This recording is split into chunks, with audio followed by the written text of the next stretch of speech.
Welcome back to Switch South Africa. I'm Nicky Nash as always, and today, in proud collaboration with Change Cars, you join me inside the GWM Tank, and I'm gonna tell you every single thing you need to know about this vehicle, and there's quite a lot that you need to know. And if I've changed my mind about this vehicle, because I was not a fan of this vehicle when I launched it back in I think March.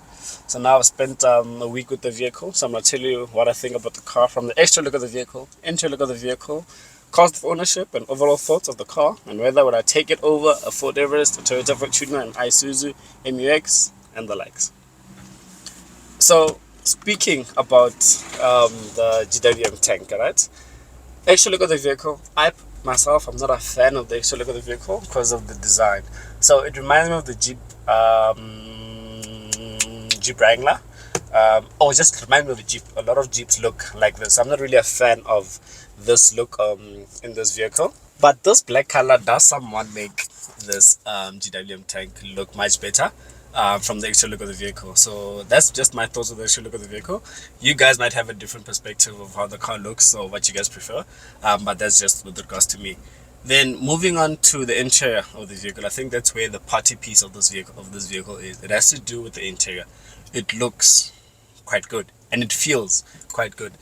As much as I'm not really a fan of the exterior, when you jump into the interior, it's a very good interior. You get a very large digital instrument cluster, a large touchscreen infotainment system, which has every single thing you need. I think this is one of the biggest Apple CarPlays I've seen, except from the ones in the BMWs. I think this is quite a lovely display as well. High graphics are used here, so they went the extra mile to making you feel when you're in the interior of the vehicle as a likable place to be. It's a very great place to be. You get these lovely quilted leather wrapped seats. They look beautiful. They feel good, amazing as well. So I like being in the interior of the vehicle. There's the finish as well. Like, I need to tell about the finish of this interior. It feels good everywhere you touch. There's a very soft material. There's no place where you will touch where you don't feel the softness of the vehicle, and that's when you start to wonder, am I really in a Chinese vehicle? Then moving on to just underneath the infotainment system by the camera control, the center part is where you get your rear diff lock, your dimmest, your hazards as well. Then you get a center clock as well. It has that premium feel to it. They put a center clock, so it gives off a bit of premium, a bit of luxury, and it's a touch that I really like. Another thing is that you get your camera control outside of the infotainment system, although you still get it inside the infotainment system. So when you're outside the infotainment system, you get physical buttons for to the important things like your temperature and your fan speed, and on the screen you'll only be dealing with the direction. So that's fine. I don't mind it, as long as they gave me something outside of the infotainment system and not all the climate control is within the infotainment system. Moving to the lower part of the center console, you get this gear knob that looks, yeah, I don't know what it looks like. I don't have words to explain what this gear knob looks like. Then you get two dials on the left hand side is where it has the drive mode. So it has an eco mode, a normal mode, a sport mode, a mud mode, a sand mode, and a snow mode. Then on the right hand side you get one that switches from all-wheel drive to 4 low. What is 4 low? When you're off-roading and you want power down end and low torque, you put it to 4 low. And to switch to 4 low, the gearbox needs to be in neutral first, then you go to 4 low, and then you have fun off-roading. This car is a very capable car off-roading. You should be seeing the overplay videos, but if you want more videos of that, please head over to the launch video where I speak about, or where you see the off-roading that we did at launch. So yeah, that's with regards to the center console. You get two cup holders, decent size glove compartment as well, another armrest here. That's with regards to the seats here in front and the space here in front. You get a sunroof, a small sunroof. I don't mind it. Do I wish it had a bigger sunroof? This specific vehicle and the design and the shape of the vehicle, I don't. It's fine.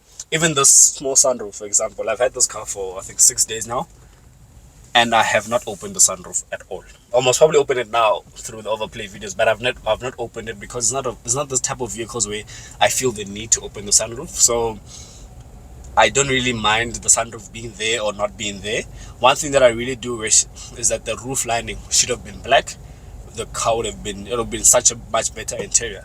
Moving on to the rear seats of the back, the space is decent, great leg room, headroom amazing as well.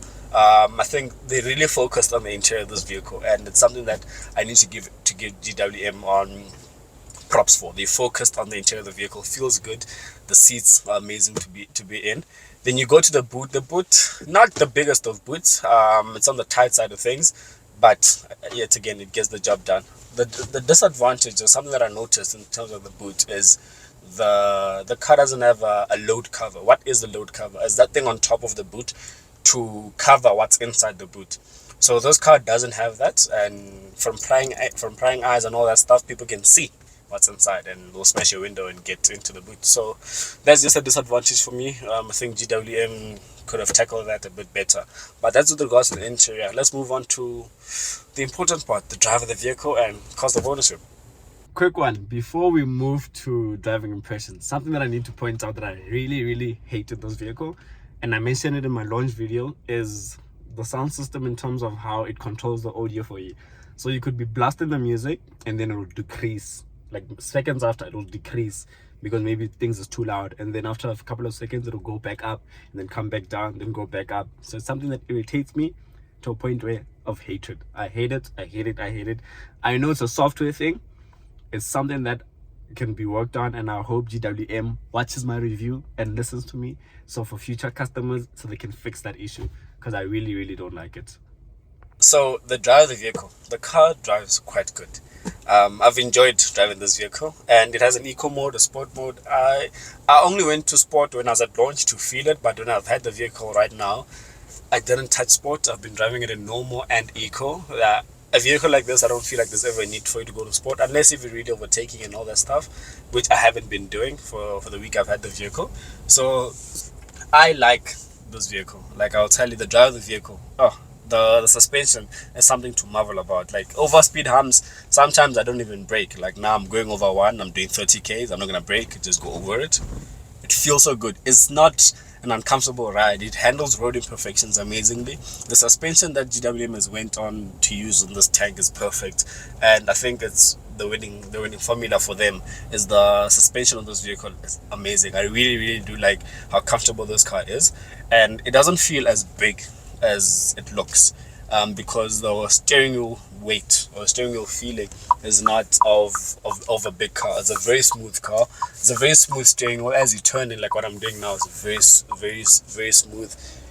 It doesn't feel big, and it's something that I really do like, because I don't want to feel like I'm driving a tank. As much as this car's called a tank, I don't want to feel like I'm driving a tank, but I should be driving a tank. And when you look at the power, so this car's a hybrid. This specific model is a hybrid, a 2-liter 4-cylinder petrol, which has a hybrid assistance, which produces 255 kilowatts and 648 newton meters of torque. That is a lot of power. That is a lot of torque. Do you feel that power and torque? Not necessarily. I said this in my launch video, is that this car feels more around 200, between 180 and 200 kilowatts, and around 550 newton meters of torque. It feels like that. It doesn't feel the 255, and it makes sense because it's hybrid, so it has batteries and it's big, so it's heavy, so it's managing all that weight through the power. So for example, you put your foot down, now I'm on 40, foot flat, the car picks up speed. Like, it goes, don't get me wrong, it goes, but it doesn't feel like that 255. Is that a bad thing? No, because I don't think you should ever want to feel like you're driving that this car has 255 kilowatts in a car this big. So it's just something that I needed to point out. So it's powered by a 9-speed automatic transmission. What I think about it, gets the job done. Will you feel the gear changes? Only when you're pushing the pedal to metal. Otherwise, you won't feel the gear changes, and it's something that I really do like about the vehicle. So now, speak about the cost of the vehicle. So there's 3 models. The entry level starts at 726,000 Rand launch price. The one I'm in is the top specification, and something that I like about the Chinese is that you do not need to pick the options you want. You want blind spot monitor, we'll give you that. You want adaptive cruise, we'll give you. You do not have to go and pick yourself, and it's something that the Germans need. The Germans need to follow suit. I don't want to be picking options. Give me everything the car comes with. So the one I'm sitting in is priced at 852,000 Rand. And if you take this vehicle and finance it over a period of 5 years, which is 16 months through change cars, using net bank vehicle finance, you're looking at paying, for this specific model that I'm in, 19,000 for this car before if you're feeling it, then before insurance. And if you're looking for the entry level one at 726,000 rand, you're looking at paying 16,200 rand. Personally, is that a lot of money? No, because you're getting so much car for the money. And that's where I'm gonna leave this review. You're getting so much car for the money. If you want this vehicle, go ahead and buy it. Would I recommend this car? 100%. Now, that question I asked myself in the beginning: would I take this car over a Fortuner, an Isuzu, a Ford Everest? Tough. Very, very tough. Personally, I would have to sit long and hard when I look at the Isuzu and the Fortuner, because those cars are dated. Whereas the the Ford Everest, they've come to the party. They've the lovely big screens. It feels comfortable as well. It looks good as well. But as you guys would ask me, which one would I recommend this vehicle? 100%. Would I tell you to buy it? 100%. I personally, because I'm not a fan of the look of this vehicle, I would go for the Ford Everest and amongst many other things. But if you really do like the look of this vehicle, I would say shortlist this vehicle. Shortlist this vehicle, test drive it amongst the other vehicles, and then tell me what you think. Tell me if you would get the vehicle. The only disadvantage that this has over what it competes with is that what it competes with comes with 2 extra seats and a bigger boot. So this is where this car's fault and downfall is. But other than that, I personally don't have a problem with this vehicle. It's a good vehicle, good offering, good try from GWM.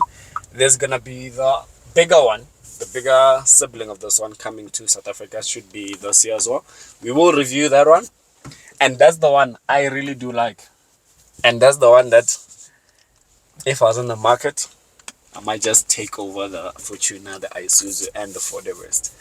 But until we review that one, I'm Nicky Nash from Future South Africa, in proud collaboration with Change Cars. I'm signing out, and I'll see you guys on the next video, which is, I don't know what. Well, I know what it is, I just don't want to tell you. Join the memberships so you guys can find out what the next video is. So yeah, I'll see you in the next one.